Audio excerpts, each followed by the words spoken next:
Patalastas. Isang pakiusap po sa inyong lahat na sa ngayon ay mayroong daladalang cellphone. Pwede po ba natin, kaya po ba natin isakripisyo na mga 2 oras lamang po na hindi natin mabubuksan ang ating cellphone? Pwede po ba? Kaya po ba? Ay purihin ang Ama. Palakpakan po natin ang buhay na Diyos.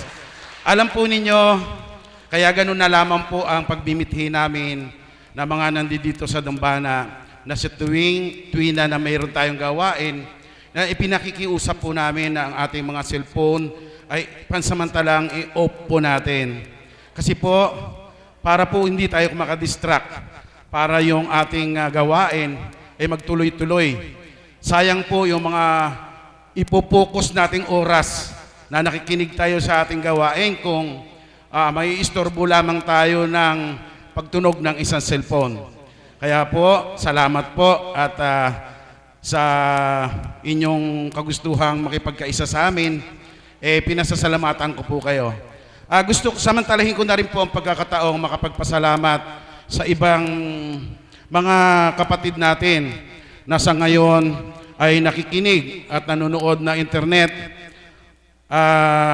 Alam ko pong sa iba't ibang panig ng mundo, araw-araw, meron po talagang mga kapatid tayong nakikinig at inaabangan nila yung araw-araw na gawain dito sa ating dambana sa pamamagitan ng banal na espiritu sa katauhan ng ating mahal na Apo Kunching.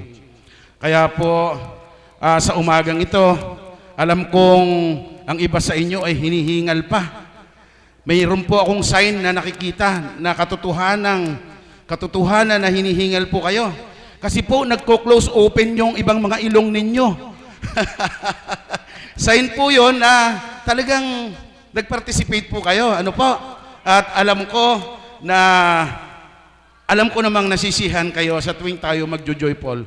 Kahit nga po ang inyong abang lingkod, kumisan may tuhod na nararamdamang masakit, dala po ng katandaan na siguro. Sa tuwing pong magjo-joyful ako, nawawala. Nakakalimutan ko yung sakit. Ano po? Kaya po, ganyan po kahalaga ang pagjo-joyful natin. Kaya sa susunod na mga araw pa, sa tuwing magjo-joyful, pilitin po natin ang ating sarili. Mag-participate po tayo. At sigurado, yung mga kirot-kirot na yan, mawawala po yan. Agad na mawawala yan. Sa umagang ito po, ay mayroon akong gustong pagsalusaluhan natin sa umagang ito. Ang gusto ko pong maging tema ngayon, actually, alam ko po ilang araw ko na nalaman na ako ay magiging facilitator ngayong date na to. So iniisip ko po na ano kaya ang maibibigay kong isang magandang salita na maihahandog ko para sa inyo, lalo't higit sa ating Ama. Naalala ko po na noong papal visit, nanonood po ako sa TV kasi hindi ako nagkaroon ng pagkakataon na mapasama doon sa ating mga kapatid na napunta doon, nakasama ng mahal na Apo. Kasi sa totoo lamang po, aminin ko sa inyo, totoo, bagamat alam ko pong mayroon pang slot sa CAPS na po pwede pa ako kung gugustuhin ko, pero sa totoo lamang po, nagsawalang kibo na ako. Kasi inaamin ko, hindi ko kakayanin. Kasi po, yung dami ng tao, yung crowded na yon, ang inyong abang lingkod po ay mayroong pagkakataon na maya't maya ay umiihi. Naiihi po ako. Kaya po doon, talaga pong mahihirapan ako. Kaya sabi ko doon sa mga kapatid kong Caps, pagpasensyahan nyo muna. At marami pa naman dyan na pit para sumama doon. Ako po ay pass muna. Ano po? Isang napakaganda at napakagaling na papa ang dumating sa atin. Ang totoo po noon, saglit, ay tayo ang naging sikat sa buong mundo sa pamagitan ng pagdating niya rito sa atin. At labis pong natutuwa ang inyong abang lingkod dahil kahit po sa TV lang kami nanonood, maliban doon sa mga ikinikwento pa ng mga talagang totoong nakarating doon, ay nakita naman po natin ang dami ng tao. Grabe po talaga. Ano po? Bukod po doon sa Quirino Grandstand, doon lamang po sa kalye, lahat ng kalye na dadaanan niya, ay napakahaba po. Isipin mo ang buong Rojas Boulevard. Kung kayo po ay nakakarating doon, puno po yun. Nandiyan pa lamang po sa Luton, wala nang pagsidlan ang tao sa dami. Ano po? Kung ikukumpara ko lamang po dun sa mga religion na nagkaroon ng appear noong mga nakaraan, ang akala natin, ang Katoliko ay naiiwan na. May natatandaan po ba kayo? Ano po, meron. Ayoko na pong magbanggit kasi pangit naman. Pero, napatunayan ng bawat isa, ng bawat isang Katoliko, na tayo pa rin ang talagang mas higit na naniniwala sa Kanya. Dahil napatunayan nga natin nung dumating ang ating Santo Papa. Sa inyo pong lahat, ang gusto ko pong pagsalu-saluhan natin sa araw na ito, sa umagang ito, ay ang salitang kababaang loob. Kababaang loob. Dahil ang kababaang loob po, alam naman natin kung sino nagtataglay nito. Bulat sa pulpa. Di po ba? Alam po ba ninyo kung sino nagtataglay ng kababaang loob? Di po ba tayo ay sumusunod lamang sa Kanya? Tayo po ay tagasunod lamang niya. Ang Panginoon talaga ang may taglay ng kababaan loob. Pero tayo na mga tagasunod, kung gugustuhin lamang natin at isa sa buhay natin araw-araw, higit po sigurong matutuwa sa atin ang Panginoon. At sa umaga pong ito, mayroon akong kapatid na kasamang CAPS. Ibibigay ko po sa inyo. At dahil po siya ay nakasama doon sa papal visit na yon, nakasama po siya ng kapatirang Divine Mercy, at doon ay naranasan niya, ipinakita niya ang kanyang kababaan loob na mayroong isang batang nahilo dahil po siyempre napaka-crowded. At alam po niyo ang isang nakakatuwa, dahil sa kanya, siya yung nag-suggest na kung po pwede i-open yung lugar na kinaroonan ng bata upang sa ganon ay magkaroon ng magandang pasok ang hangin na hindi mahihilo. At sa kanyang katauhan, ngayong umaga po, palakpakan po natin ang aming kapatid na CAPS, si Dekong Eloy.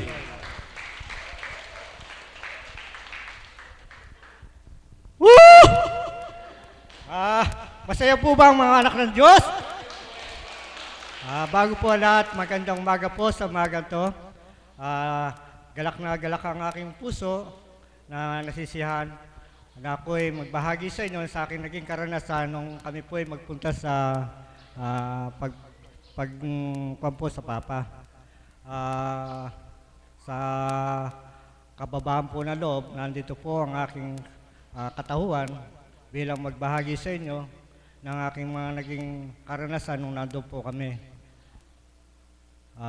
Nung ako po'y nandun na doon sa lugar ng site ng aming pwesto, nadama ko sa aking kalooban kung paano yung mga tao, nakikita ko mga tao hangos talagang gustong makita ang ating Papa. Mayaman, mahirap, nandun po sila. Wala pong nakikitang sila'y mayaman, hindi po makikitang sila'y mahirap. Pare-pares po ang nagiging tingin ng Panginoon sa atin sa oras na yon. Mga magnanakaw na gusto magsamantala pero wala po nagawa ang mga tao na yan dahil sa ating Panginoon na nakasubaybay sa atin sa oras na yon. Ang ating Papa bilang isang representative ng ating Panginoon upang tanawin ang mga anak niyang dito sa bansang Pilipinas na ang kanyang kababaan ay pinakita niya kung paano ang ating Papa ay nagpakababa. Napakasarap po ang taong mababa ang loob kasi kung paano po ang ating Panginoon ay nagpakababa bilang hari, siya ay nagkatawang tao, nagpakababa dahil sa pagmamahal niya sa tao. Ganon din po tayo. Ako, sa ganon sa sarili ko po, doon ko po nalaman kung ang kababaan po ng tao ay isa buhay, wala pong taong magiging mataas, wala pong taong na sa iyo ay magagalit kung ang kababaan ang siyang ating sa puso, sa buhay, sa bawat isa sa atin. Nung pong oras na yon na kasama ko po ang ating apo na pumunta doon sa humihi po siya, pumunta doon sa hotel, isa po ako sa nakasama na mag-alalay kay apo. nung nandun po kami sa hotel na yon, nakita ko po yung kung paano yung hotel na yon ayaw po magpapasok ng mga tao dahil nga po Omo Hotel nga po, kung sino lang po yung naka-in, siya lang pong papapasukin. Bagamat ang aking pananaw, nung makita ko yon, bakit kami pinapasok yung oras na yon.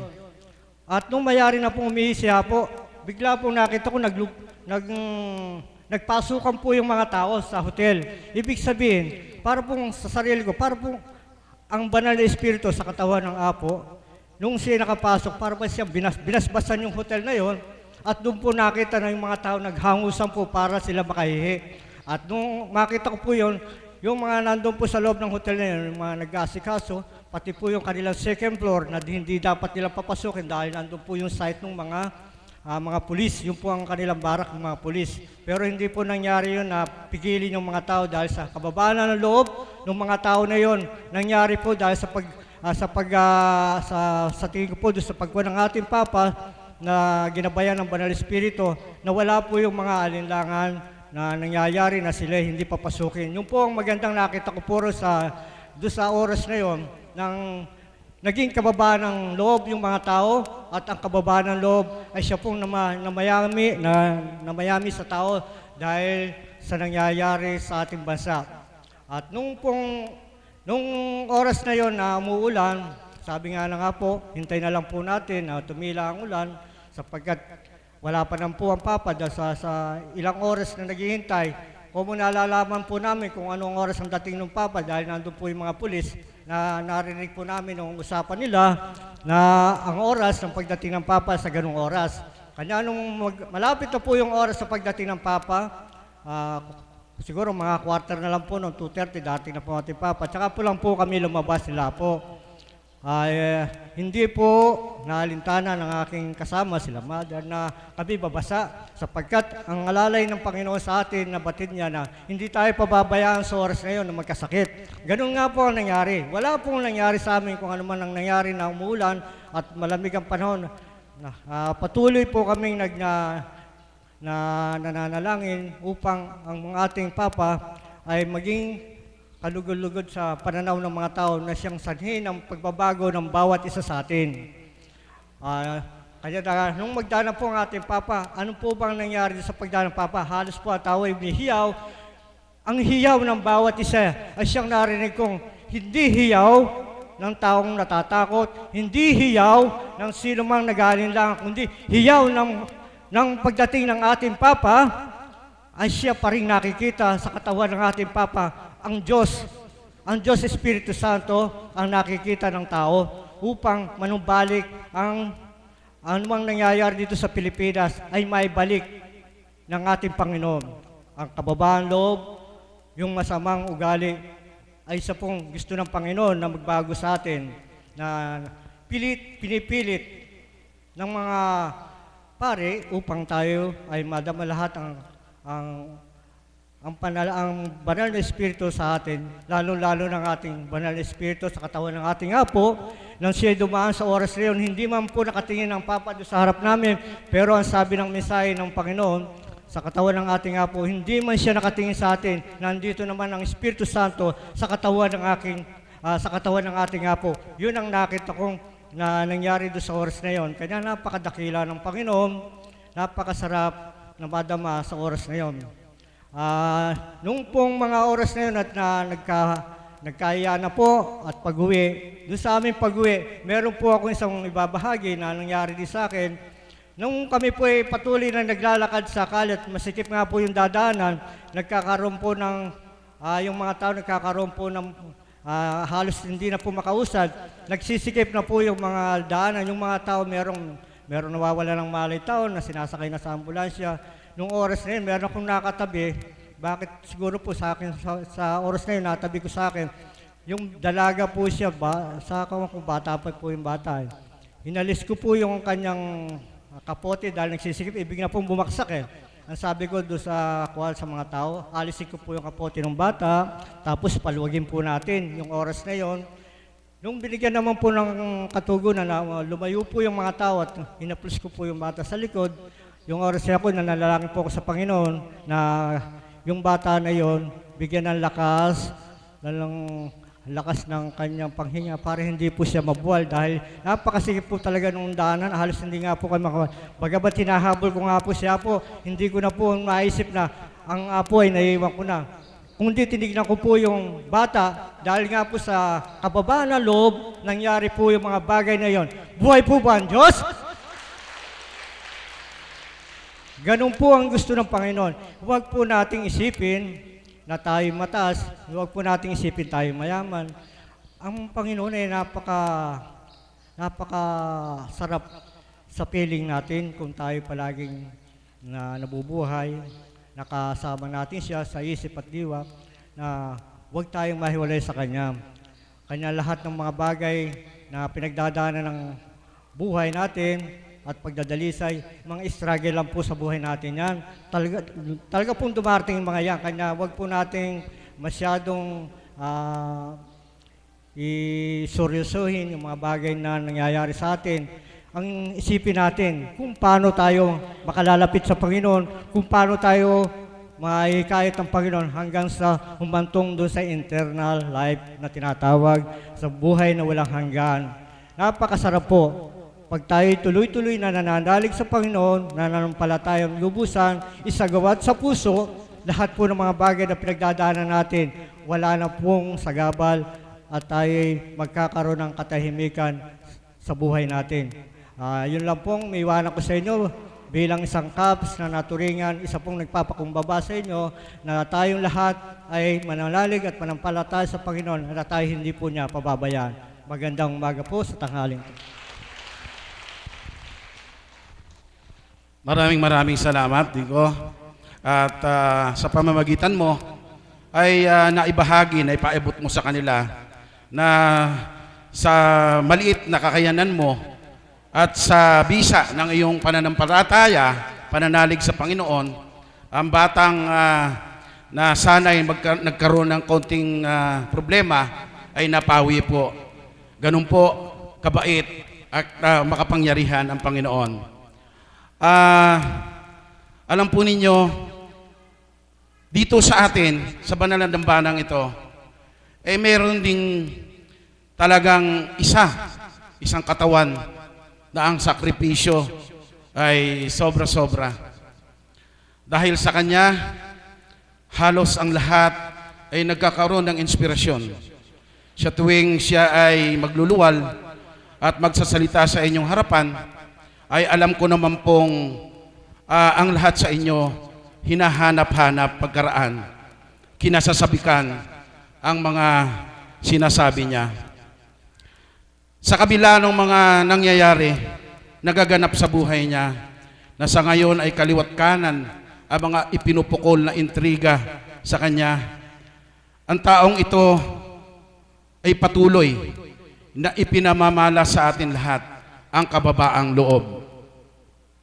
Ang tinutukoy ko po sa inyo sa umagang ito ay walang iba kung hindi ang banal na Espiritu sa katauhan ng ating mahal na Apo Kunching. May mga bagay na ginagawa niya sa atin na sana po, nawa po, ang lahat ng mga sakripisyo niya ay kapulutan natin ng aral. Nawa po ay maisabuhay ng bawat isa. At kung yan po ay magaganap sa ating lahat, tinitiyak ko po sa inyo, malulugod ang Panginoon sa atin. Palakpakan po natin ang buhay na Diyos. Ang pangalawa ko pong tatawagin ay ito po ay subok na sa kanyang paglilingkod ay nakakakitahan natin ng isang katatagan. At dahil isang tao na kung titingnan natin at susuriin natin ay isang prominenteng tao ito. Pero dahil nung siya ay nakapag-aral, nadako siya sa lugar na to, ang kababang loob ay ipinakita niya. Ginagawa niya, ginagampanan niya araw-araw. At sa umagang pong ito, pasasalubungan po natin ng palakpakan ang aming alagad, si Tita Beth Chico.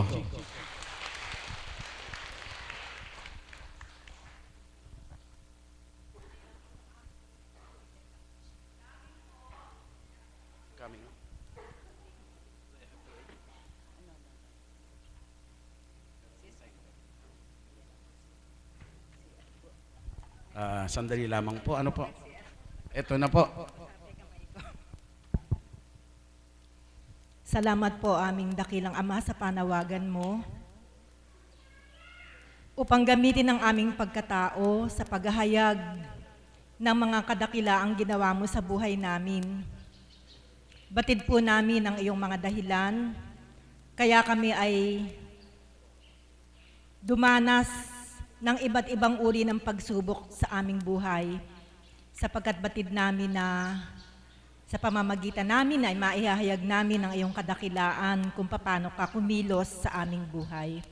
Nawa, Ama, ang bawat anak mo na inakay mo sa banal na lugar na ito, maging makabuluhan ang kanilang pag-upo habang hinihintay nila ang taong kinalugdan mo sa katauhan ng ating mahal na Apo Kunching. Nawa po, mula sa oras na sila ay pumasok sa banal na lugar na ito, ano man ang karamdaman ng kanilang katawan lupa, ng kanilang espiritu, naway haplusin mo upang sila'y umuwi na may kagalakan sa kanilang puso. Amen.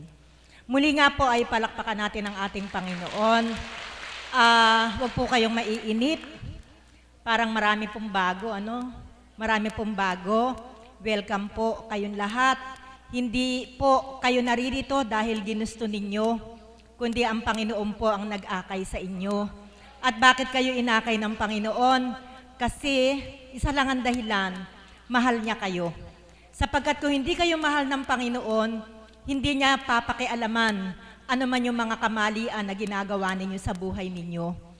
Pero subalit, nang dahil mahal niya kayo, gumagawa siyang pilit ng kaparaanan upang siya'y makapasok sa buhay ninyo at maramdaman natin siya. At higit natin siyang mararamdaman kung tayo ay ganap na magpapakababa. Sadyang napakahirap magpakababa kasi pag nagpakababa ka, nangangahulugan na kalilimutan mo na yung sarili mo. Kahit na anong gawin sa'yo ng kapwa mo, tanggap ka lang ng tanggap. In a way na hindi ka magkakasala para sila ay i-counter mo dun sa mga ginagawa nila. Hindi po ba't iyan tanda ng kababaan loob? Amen po ba? Yurak-yurakan ka man, ano man ang sabihin sa'yo, hindi ka lang kikibo. Sa halip na ikaw ay magalit, i-offer mo na lang kay God ang mga ginagawa nila at bahala na si God kung ano yung gagawin niya dun sa mga kapatid natin na sumasakit sa ating damdamin. Muli ko pong uulitin sa inyo na ang kababaang loob sa wikang Ingles ay humility. Amen po. Isa po iyan sa mga virtues na tinuturo sa atin ng ating Panginoon. At ang isang napakagandang huwaran ng virtue na ito, ng humility, totoo po si kapatid, walang iba kundi ang ating Panginoong Hesukristo. Kung papaano bilang Diyos ay nagpakababa siya. Inalimura, niyurakan, pinarusahan, dumanas ng iba't ibang uri ng sufferings. Pero sa kabila noon, hindi siya nagreklamo, kundi ang binanggit lang niya, Ama ko, patawarin mo po sila sapagkat hindi nila alam ang kanilang ginagawa. Hindi nagrebelde ang kanyang puso upang sila ay labanan. Ang salitang humility, katulad po nung nabanggit ko na noon ay nanggaling sa salitang humus, H-U-M-U-S. At ang humus ay isang uri ng lupa, isang uri ng matabang lupa. Ang mga halaman ay dito tumutubo, hindi doon sa mga stony soil, hindi sa sandy soil, kundi ang halaman ay malusog na tumutubo sa tinatawag na humus soil. So mula sa meaning ng humility, galing sa salitang humus, ang lupa ay nasaan? Mababa. Mababa ang lupa. Meron pa bang bababa sa lupa? Kung ikaw ay nakatapak, yun na yung pinakamababa. Kaya ang iniisip o hinahangad ng ating Panginoon ay maging mababa tayo. Magkaroon tayo ng tinatawag na humility. Subalit, ilan kaya sa atin o sa tao ang mayroona ng ganitong katangian. Ako sa dati kong buhay, ang salitang kababaan loob, ang salitang humility, wala po yan sa bokabularyo ko. Sapagkat ako po yung tipo ng tao na pagkakinalaban mo, humanda ka. Sapagkat ang ganti ko, mas mahigit pa doon sa ginawa mo sa akin. Hindi ako natatakot kahit sino ka pa. Hindi ako natatakot. Ito po yung nabanggit ko na sa inyo na pag may dumarating na pagkakataon na bilang mag-asawa, hindi na iiwasan yung magkaroon kayo ng hindi pagkakaunawaan. Sino po ba dito mag-asawa na talagang all throughout smooth ang relationship, hindi nagkaroon ng hindi pagkakaunawaan? Taas nga po ang kamay. Meron po ba? Wala. Siguradong sigurado, bilang magkabiyak ng puso, mayroong pagkakataon na meron kayong isang bagay na hindi ninyo pagkakaunawaan. Amen? Sapagkat, ang rason niya, hindi mo rason. Ang dahilan niya, hindi mo dahilan. Ibig sabihin, meron kayong indifferences na tinatawag. Hindi kayo magkamuka, magkatugma sa lahat ng bagay. At nang dahil sa hindi pagkakatugmang ito, nagkakaroon ng pagtatalo. Ano ang pupuntahan ng pagsasama ng mag-asawa na laging nagtatalo at hindi nagkakaunawaan, hindi nagiintindihan at hindi pinapairal ang kababaan loob? Meron po bang magandang pupuntahan? Ano ang usual ending? Separation. At sino ang apektado? Mga batang walang kamuwang-muwang nang dahil sa hindi ninyo pagkakaunawaan, dahil sa kawalan ng kababaang loob, ang nagsasakripisyo ay ang inyong mga anak. Alam niyo po bilang guro, nang ako po ay naging prefect of discipline po kasi ako bago ako naging principal eh. Pag po may bata na nag-misbehave sa loob ng classroom, patatawag siyempre ng prefect of discipline yan eh, iimbestigahan kung bakit nag-misbehave. Alam niyo po, ang usual cause ng misbehavior ng bata, sila po yung mga bata na nagmumula sa broken family. Bata ang kawawa, sila ang nagsasakripisyo kasi hindi po normal sa isang bata na lumaki sa isang pamilyang kulang. Kahit may ina na gumaganap bilang ama, hindi pa rin po normal yun, hindi pa rin po kumpleto. Sapagkat meron po tayong tinatawag na father image. Meron silang hinahanap na pagmamahal ng ama na hindi maibibigay ng ina and vice versa. Palakpakan po natin ang ating Panginoon. Kaya, pag ako po'y nag-imbestiga tungkol doon sa misbehavior ng bata, sa halip po na ako'y magalit, ako po'y naiiyak. Natatouch po ako. Sapagkat pag inimbestigahan mo na, yung klase ng kanilang behavior, isa lamang po ang magiging findings mo. In most cases, yung mga batang may behavioral problem, mayroong problema sa pamilya. Kaya wag na po ninyong mitiin o pabayaan na ang pamilya ay mawasak. Sapagkat ang sabi nga po ng Panginoon, ang pamilya ang tinatawag na munting simbahan. Kaya yung bigger church, nagsisimula iyan sa pamilya. Alam niyo po, nang dahil po sa karanasan ko na yan, salamat sa Ama, unti-unti niya akong binago, na yung kataasang ito, unti-unti ko nang isinuko, nakatulong pa ang mensahe ng banal na Espiritu sa katauhan ng ating mahal na Apo Kunching. Siguro po, kung hindi ako naakay sa banal na lugar na ito, hindi ko matututunan yung mga aral na yan. At mananatili ako sa aking kataasan, mananatili ako sa aking katapangan. Mga ilang sitwasyon lang po na nangyari sa buhay ko. Pag po kami nag-aaway ng kabiyak ng puso ko, pinaiiral ko po yung tigas ng loob ko. Isang linggo, manigas ka, hindi kita babatiin. Pag natulog tayo, magkasama man tayo sa kwarto, pero para kang may kasamang patay, sapagkat ako'y laging nakatalikod, nakatalukbong pa ng kumot kahit ako'y init na init. Dahil gusto ko lamang talagang iparamdam sa kanya na hindi ka po pwede sa akin. Manigas ka, hindi ako susuko sa'yo. Ganyan po yung ugali ko. At pag ako'y nagbunganga na, at kuminsan po napapatulan ka, hindi po ba mga may asawa? Hindi naman pagka nagbubunganga yung babae, napakaswerte mo kung yung asawa mong lalaki mananatili na lang na hindi kikibo. Meron din po lalaking pumapatol, hindi po ba? Yan po ay katotohanan at aminin po natin. Napakagaling mong lalaki kung sa kabila ng pagiging bungangera ng asawa mo, may tahimik ka lang. Tama, may mga lalaking mas malaki ang pinagkukunan. Na pagka ganito yung sitwasyon, sila na yung gumagawa ng paraan, umaalis.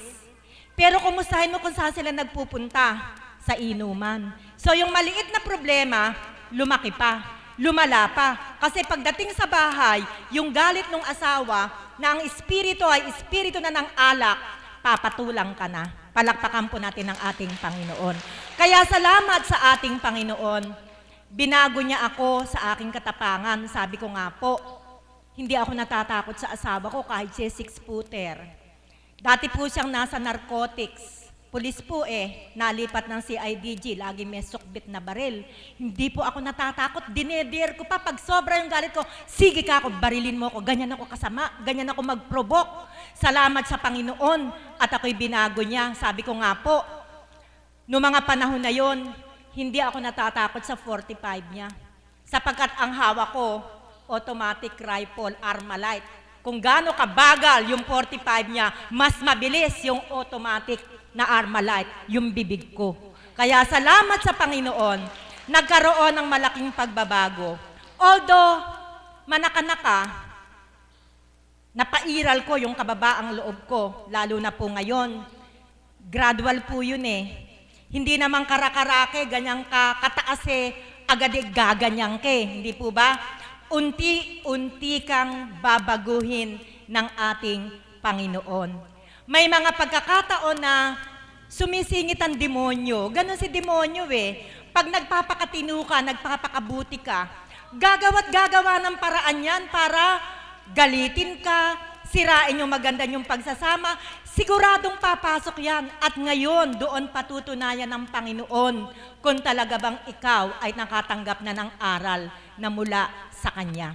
Salamat sa Ama. Although may mga pagkakataon na meron pa din kaming pinagtatalunan, subalit hindi na po katulad nung dati. Napairal ko na po yung kababaan ko. Pag po talagang malabis na, para ba talagang ako'y sinisilaban, sinabi ko na po yung salitang dapat sambitin. Pag dumarating sa ganung punto, para huwag na kayong umabot sa stage na magkakahiwalay kayo. Kaya salamat hindi pa naging huli yung lahat. Hindi kami umabot sa ganung punto. Ito lang po yung sinasabi ko. Sabi ko po, pag mainit na kaming pareho, pipikit na po ako. Sasambitin ko na po yung password naming pamilya.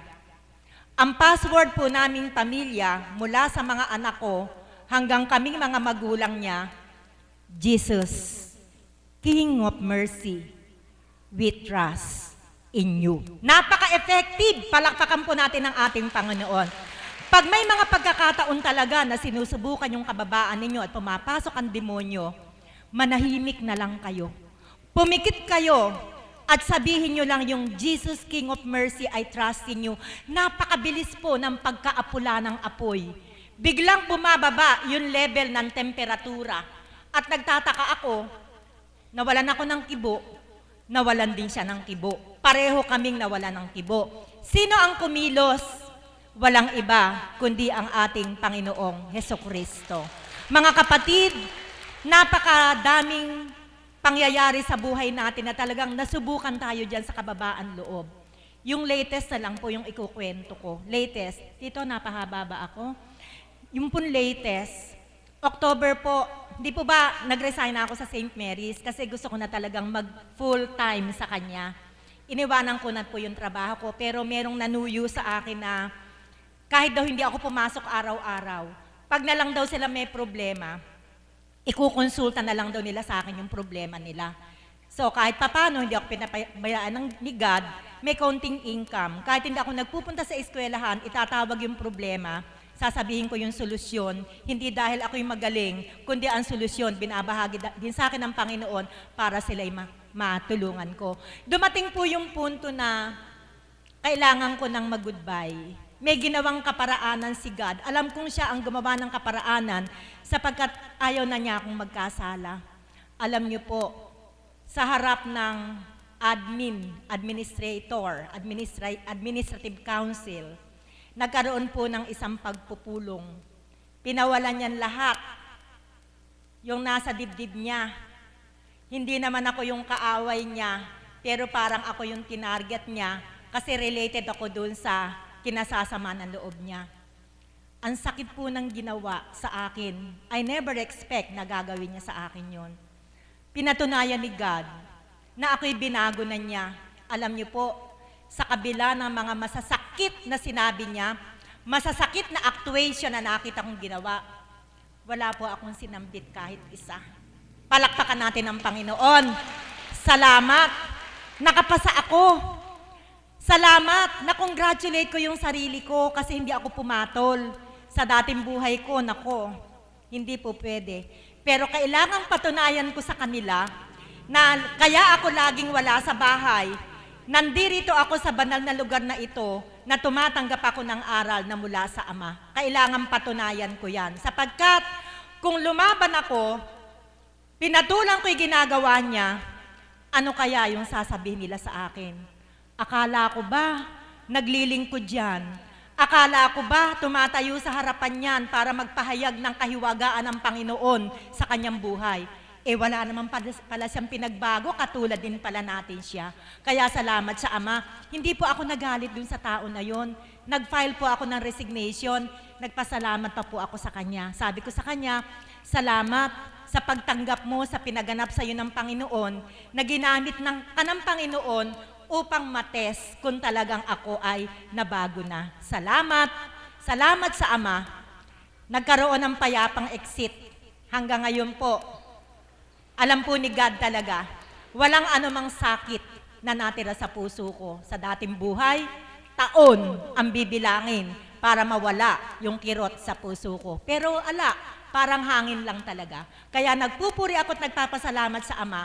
Ang virtue ng kababaang loob, unti-unti niyang itinanim sa aking puso. Katulad din po ng mga naging pahayag ko na yan, ang lahat ng nagaganap sa ating pagkatao, transformation for the better, hindi magaganap kung walang biyaya ang ating Panginoon. Kaya't inaangking ko na ang nangyaring pagbabago mula sa kataasan ay nagsumikap na magpakababa, yun po ay isang regalo sa akin ng Panginoon. Kaya nawa, kung ano yung regalong natanggap ko, matanggap din ninyo sapagkat napakasarap mabuhay nang tayo ay nakasusunod sa ating Panginoon. Magandang umaga po at maraming salamat.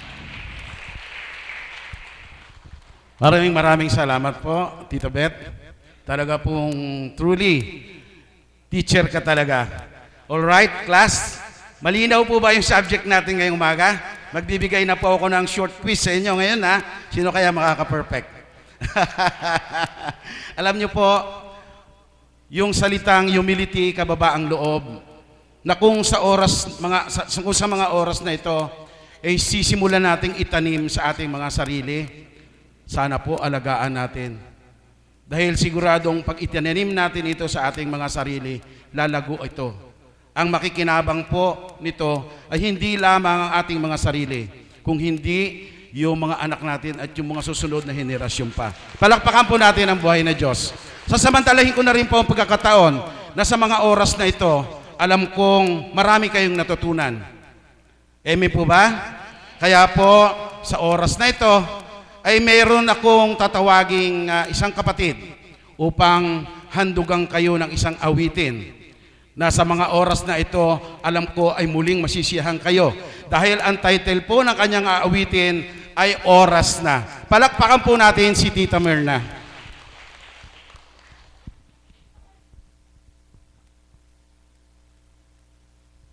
Purihin at takilain ang ating Panginoon. Salamat po, Ama, at muli ay niloob mo na gamitin ako, ang katauhan ko, na maangkopan ng awitin ang temang ipinagkaloob mo sa aming minamahal na kapatid na amin ngayong pinagsasaluhan. Samot dalangin ko, Ama, sa tuwina na ako'y titindig sa harapan, manguna't maghari ka po sa buo kong katauhan. At ang aking iaalay, payak at karampot man, maging kapakipakinabang sa bawat isa. Amen. Palakpakan po natin ang Panginoong Diyos na buhay. Maraming salamat po sa Ama. At napakaganda po ng pagbabahagi ng ating kapatid. Ano po? Sabi ko nga, hindi na ako magbabahagi sapagat ang kanyang ibinahagi, humigit kumulang tayong lahat ay nakaugnay din doon sa ibang ibinahagi. Amen po ba? Lalo tigit doon sa mga may Sawa. very good. Mami Beth, good listener. Nako, ang kinin mo, magaling ka na.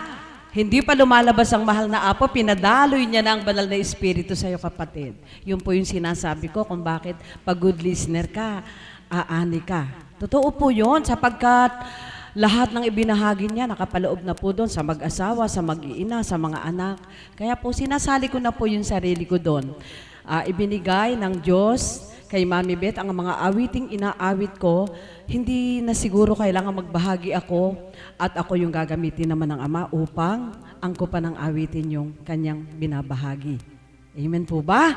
Kaya po, mga kapatid, bagamat nung isang araw, batid ko po, nung isang araw ko lang inawit itong awit na ito, subalit kahit po 3 beses isang araw, kung nasa't ibig ng Panginoon, pahihindian ko po ba siya?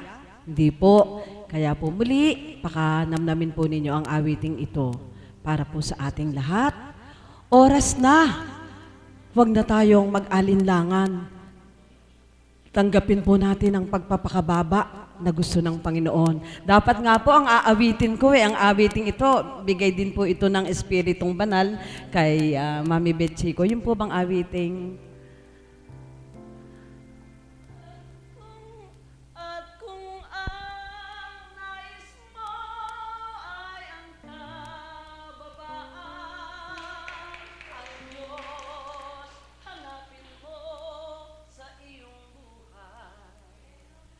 Na-feel niyo po ba? Tinataas ko pero ba't pilit bumaba? Gusto ng Diyos magpakababa. Amen po ba? Yun po sana yung ginagaya ko, subalit dakila ang Diyos. Nakakadala po yung ang panawagan ng Diyos sa katauhan ng kapatid na facilitator. Kapatid na Alan. Sige po.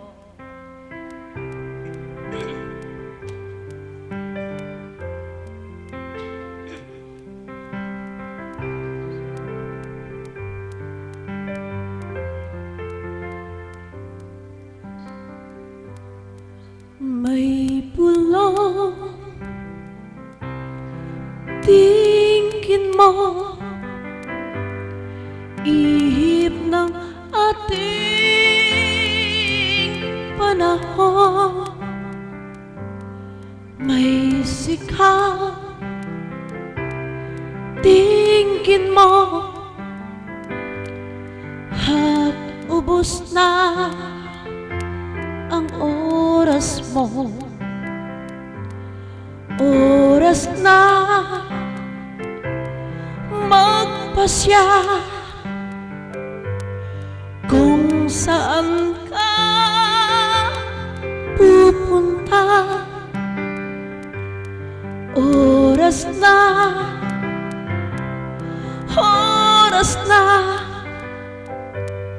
mag-iba ka ng landas. Tayo na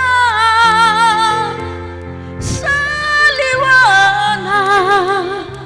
Ang takot ay nasa isip lamang. Tama na pag-alinlangan. Ang takot ay nasa isip lamang. Kung daay di tiyak at ang ulay laging likha. Damhin mo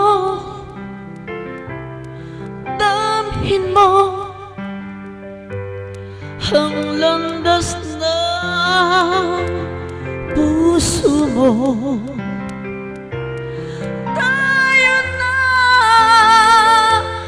sa liwanag, ang takot ay nasa isip lamang. Tama na ang pag-alinlangan, ang takot ay nasa isip lamang. Dinggin mo, damhin mo ang landas ng puso mo. Oras na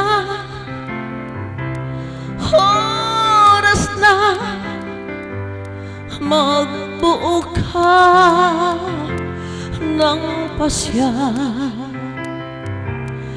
Tayo na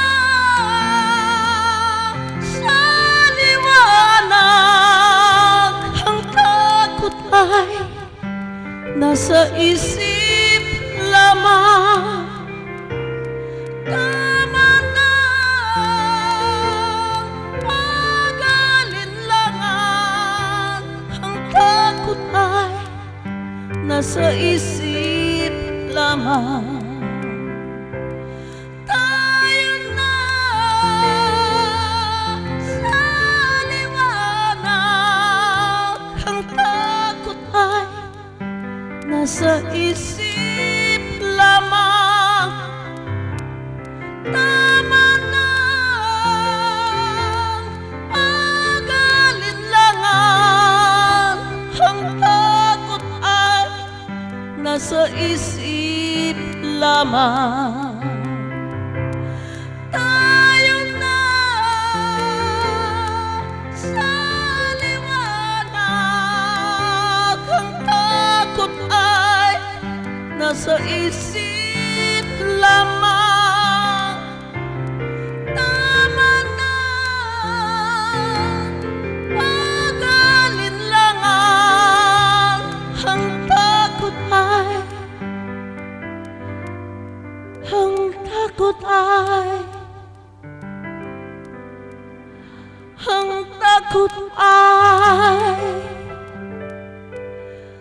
nasa isip lamang.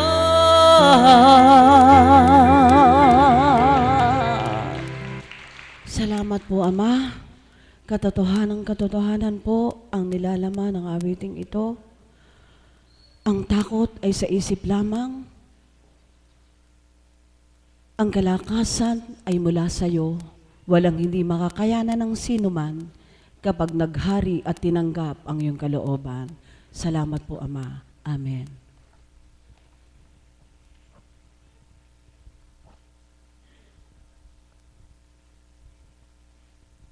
Maraming salamat, Tito Merna, sa isang napakagandang awitin na nawa po ang title ng awiting yan ay sana po isabay natin doon sa tema natin ngayong kababaang loob. Ano po? Ang sabi nga po rin sa kanta, ang takot ay nasa isip lamang. Huwag po sana tayong matakot na yung kataasan natin ay ibaba natin sa pagkakataon na ito. Kaya po ba natin yan? Sigurado po ba? Kasi nandito po tayo sa banal ng dambana para sabihin nating upo. Nakakatakot po pagka sinabi natin tapos hindi naman natin magagawa.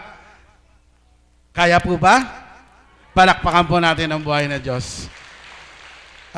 Ang susunod ko pong tatawagin ay nagmula sa isang malayong lugar na sa kabila ng kalayuan ng lugar nila ay nakita nyo naman po ang presensya nila. Halos napakarami po. Napakarami po.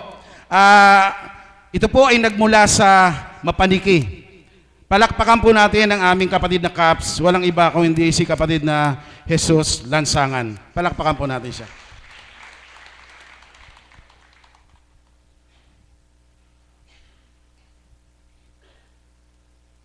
Andiyan po ba si kapatid na Jesus? Andito po?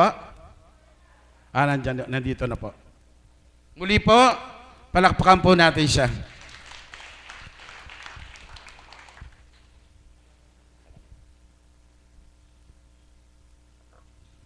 Magandang umaga po sa apong ito, sa harapan po ninyo. Ako po ay nagpapakilala po sa harapan nyo kung paano po ako napalapit sa Panginoon. Unang-una po sa pamamagitan po ng ating kinalugdan ng Apo Konsing. Pangalawa po sa akin pong kinalugdan at tigamapaniki kay Sister Desiree at Sister April. Kung tatanungin po ninyo ako kung paano po ako napalapit sa Panginoon, sasabihin ko po. Ako po noong pong panahon na 1984, naging kursilista po ako. Noong pong 84. Noong pong sa panahon po na yon, ako po ay talagang inaamin ko po sa inyong harapan kung paano po ako nakalimot sa Panginoon.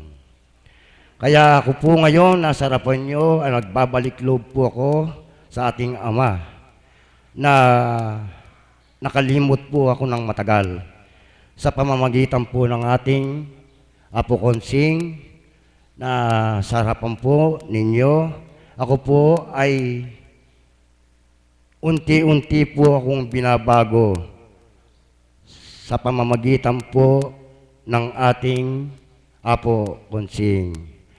Ako po, kundi po nyo ko lahat-lahat po, sasabihin ko na po ang aking pong mga pinagdaanan sa buhay. Ako po, nung panahon po na yon, isa po akong lasenggo, isa po akong sugarol. Medyo meron din pong hilig sa konti sa mga babae. Noong pong panahon na yon. Ngayon po, sa harapan po ninyo, nabanggit ko na nga po sa inyo, unti-unti po nagbabago at binabago po ako ng ating Ama. Nandiyan po ang aking minamahal na asawa. Araw-araw po, ikalawang araw, nandito po kami sa Dambana. Kahit malayo man po ang aming lugar, ay pinipilit po namin at ginagampanan ng aking taus-pusong paglapit po sa ating Panginoon. Wala po ba kayong mga kamay? Kaya po, sa araw na ito, o sa oras na ito, umaga, sa hapong ito, ay buong puso po akong nagpapasalamat sa inyo, sa lahat-lahat po, kahit di kasama po sila. Nagpapasalamat po ako, ex-kapitan, Caps. Hanggang dito na lamang po at maraming salamat po sa inyo lahat. Maraming salamat kapatid. Alam po ninyo, ang ipinakita niya, yung sinabi niya, yung ginawa niyang pagsuko, yung po ay isang kababaang loob na ipinakita niya at muli ay nanumbalik siya sa ating Panginoon. Na bagamat dati naligaw siya, ay muling bumalik siya. Kaya palakpakan po natin siya. Ngayon po ay isang kapatid natin na alagad ang gustong magbahagi sa atin. At ito ay subok na rin naman namin na talagang, kumbaga sa English, fighter po ito, fighter. Kaya po sa umagang ito, ang kababaang loob na ating tema sa umagang ito ay ipaliliwanag ng ating kapatid na Isadora. Palakpakan po natin siya.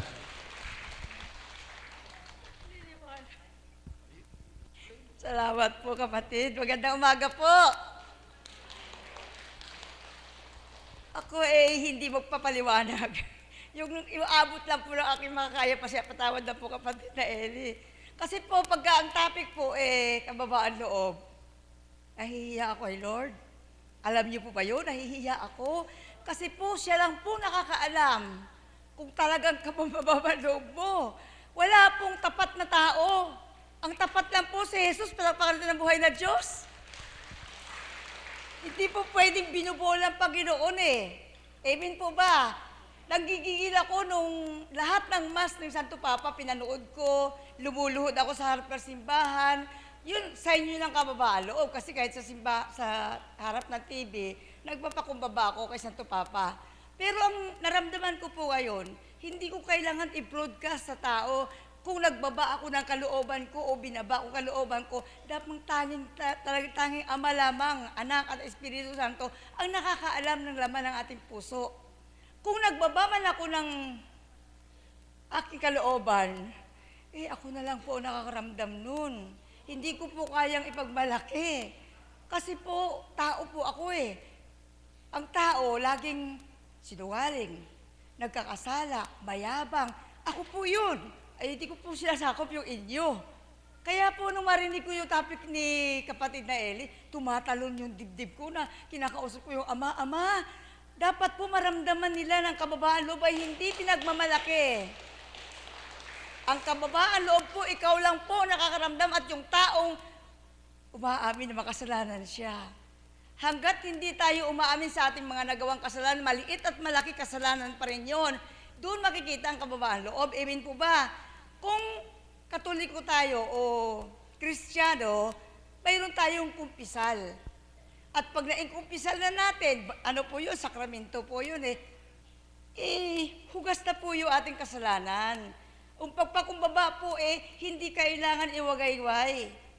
Na sabihin mo na, nagpakumbaba ako, Lord, patawarin mo na ako. Hindi Sa akin, para sa akin po, dahil 14 na taon niya na akong binubuhay, kahit may leukemia ako, parang mataimtim na lang na, Lord, please, gusto ko pa mabuhay.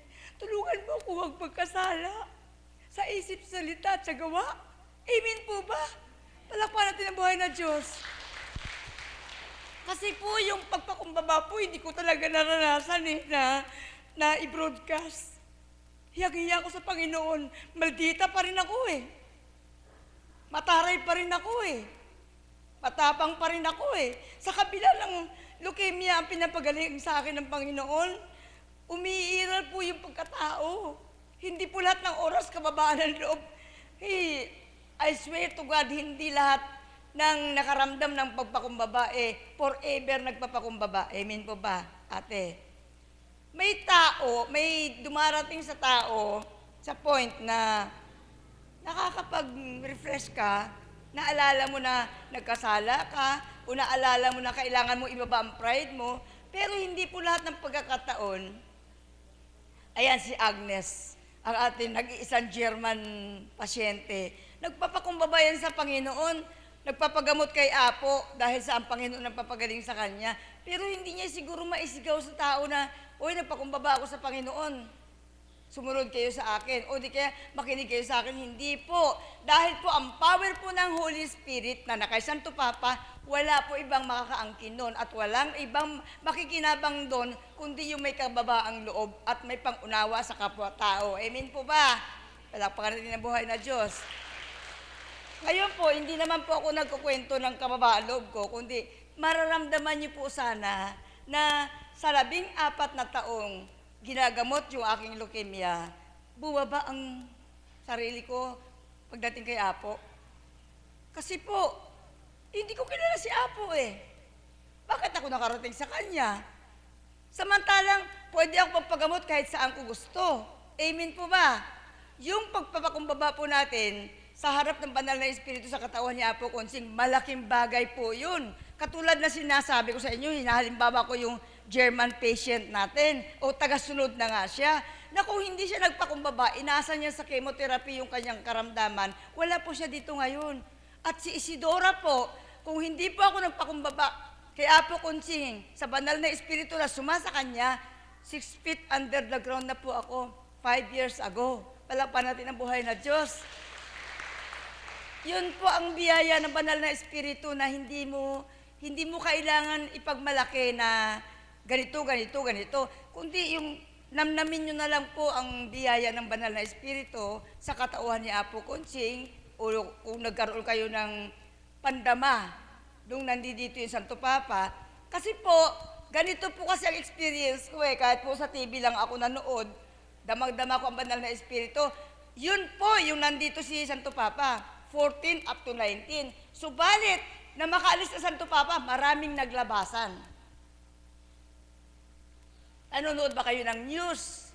Na ang mga tao na mga pag-alagala sa Luneta, dinampot, dinala sa Batangas. Hinuli yung mga bata, itinago sa isang bahay ampunan o bahay kalinga na itinago nila dahil hindi daw kaaya-aya sa mata ng Santo Papa. Ano po ang kaaya-aya sa Panginoon? Sa mata ng Panginoon sa palagay nyo? Yung mga nagmamagaling, nagmamalinis, o yung taong nagpapakumbaba? Lakas nyo po. Si Apo Konsing po nagpakumbaba. Naglilingkod kahit walang bayad. Yun po ang kaaya-aya sa mata ng Panginoon. At hindi po kailangan ipagsigawan ni Apo Konsing na, "Hoy, pumunta kayo dito, gagamutin ko kayo. Dinaba ko yung loob ko para gumaling kayo." Hindi po ginagawa ni Apo Konsing yun. Yun po ang ibig ko sabihin ng kababaang loob na handang maglingkod sa Panginoon kahit walang bayad, kahit walang matanggap na plaque o award. Yung naglingkod po sa gobyerno, yung mga nakaraang araw, 14 hanggang 19, nagdesisyon sila na itago lahat yung kahirapan ng Pilipinas, ipakita yung maganda kay Santo Papa. Magandang umaga po at maraming salamat. Thank you, mahal na kapatid. Gusto ko pala po magpasalamat doon sa mga kapatid nating nagsipagbahagi. Ayun din po doon sa ating kapatid na nag-alay ng awitin. Magsitayo po tayong lahat.